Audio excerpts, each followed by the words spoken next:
అలంకరించిన అతిరథ మహారథులకు తెలుగుదేశం పార్టీ మూల స్తంభాలకు నా ప్రత్యేక అభినందనలతో ఈరోజు సైకో పోవాలి అన్న రావాలి అనే నినాదంతో ఏదైతే అనంతపురం శాసనసభ నియోజకవర్గ ముస్లింల ఆత్మీయ సదస్సు ఖచ్చితంగా రాష్ట్రంలో ఏం జరుగుతుంది ఎలా జరుగుతుంది మీకు తెలుసు.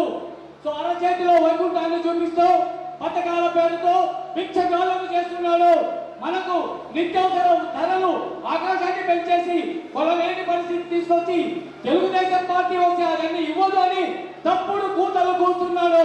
మొట్టమొదటిసారిగా నేను హెచ్చరించేది ఒక్కటే, ఏ పార్టీ అయినా సరే ప్రజా సంక్షేమ పథకాలు అమలు పడుతుంది, అమలు పరిచి తీరుతుంది. అదేవిధంగా చంద్రబాబు నాయుడు గారు వచ్చినా కూడా ఖచ్చితంగా ఇంకా మంచి మంచి సంక్షేమ పథకాలు మీ దగ్గరికి వస్తాయి.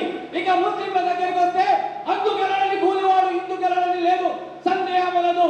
ఎంతెందు ఎదిగినా ముస్లిమే కూలివాడిగా గలదు.